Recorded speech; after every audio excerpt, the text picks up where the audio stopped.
Hey everyone, Dan here. Before we get into it, if you enjoy these videos, please hit the like and subscribe button. And keep in mind that these are my own thoughts, opinions, and ideas. These are not meant to be, nor should you take them as investment or trading advice in any way, shape, or form. Do your own due diligence, put in the work for yourself, and make your decisions based on that. Enjoy. All right, folks, here we are on Thursday, March 28th. We're going to take a look at Nikola today. So in the last Nikola video that I put out, I think it was about a month ago, I had mentioned there that I had recently, it was maybe even that day, had taken a long position on Nikola. Just a reminder here, or in case you missed that video, just full disclosure, that's not going to impact anything I'm going to say here, but just to clear the air, get it out of the way. Now, Nikola has been pushing. You see a really nice double bottom here at that 58.55-ish level. The low here on this candle was 58.25, and here it came to 58.20. Usually I don't like that. I like to see that double bottom come in just a smidge higher than the previous low, like the low that we're tracking, right? You would have been tracking this swing low and saying, okay, here it's dipping again. Is it going to double bottom against this swing low? Typically there I like to see it hang a little higher.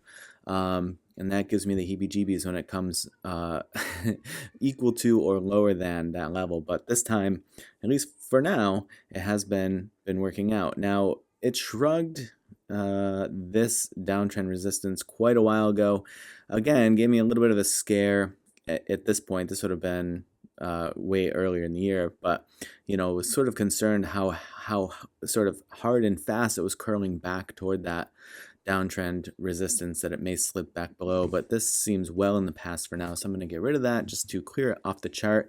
You see nice pickup in volume. This has sustained this entire range here, right? It had come down quite a bit in this range, but you see it has these sort of consistent run-ups and blips in volume, but this has felt to me like much more sort of leveled and sustained at a higher volume for a period of time. So to the extent to which that has helped sort of play out this run, something to keep an eye on for sure, to see if the volume sort of dramatically shifts and what happens when it dramatically shifts.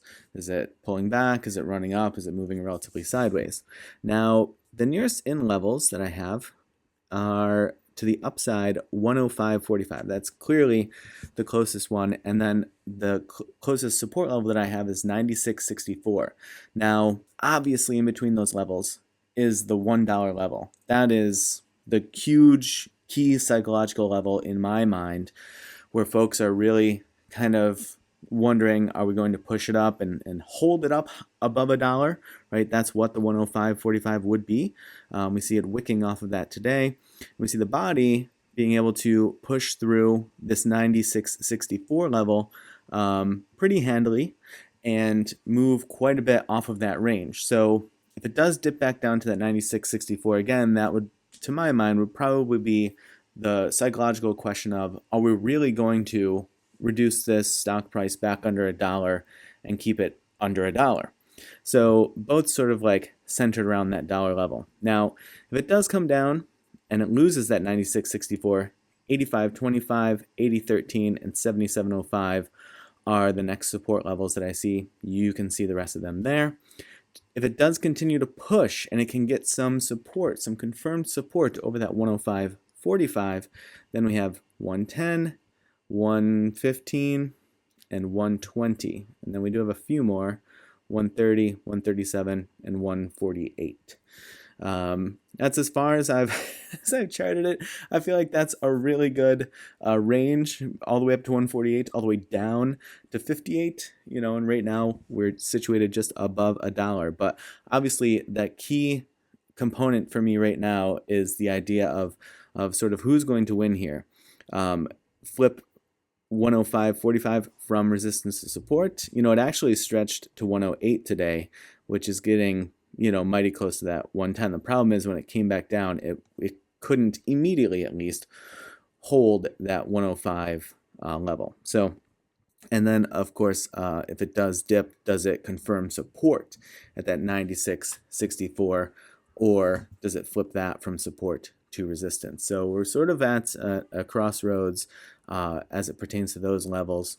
at least in my mind and for my sort of trading style. So on the think or swim side of things, you see I have a trailing stop in here. You can just ignore that. But it's pushed up out of the channel, clear candle out of the channel. At this point, really good call out here by the TTM squeeze indicator. This is one of the reasons why I was interested in this in the first place. It was pinned to the mid-range of the channel. And volume was sustaining, maintaining, whatever you want to call it, at a higher level. You can see it back here, and pinned to the mid-range and was triggering for quite a long time, and that got me pretty interested. And so here we are up out of the channel now. The question always becomes when we're out of the channel, whether it's the upper bound or the lower bound, the question becomes sort of two things. One, what happens when it re-engages with the channel? At some point, it's going to bang into the channel again. Does it use the upper bound of the channel or the wave cloud, which you can barely see right now, but just green wave cloud?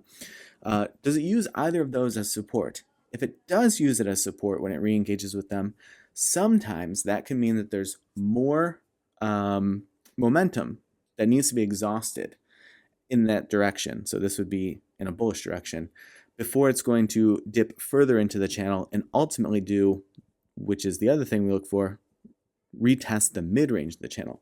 Right now that's situated at 74 cents. However, this channel is dynamic and it shifts every time price action is put in. And so it will be shifting with the price. So it won't be there in the coming days.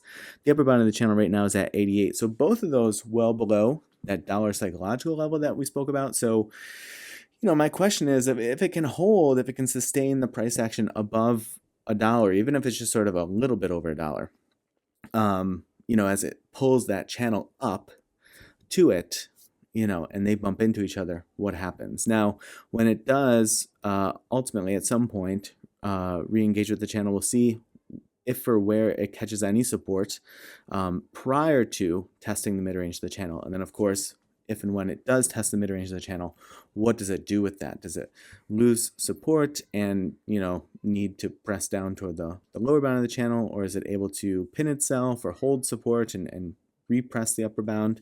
That's sort of another good sort of nexus point of like, okay, everyone take a breath. Let's see what's going to happen here. This could be sort of like a telling moment.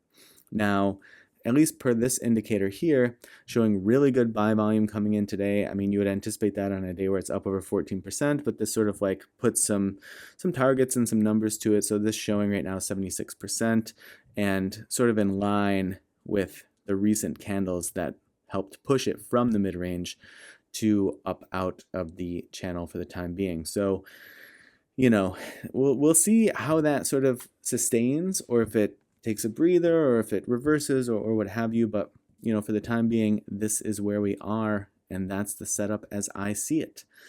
All right, folks, I hope that you've had a nice trading week, and as always, I appreciate you watching, and I will see you in the next video.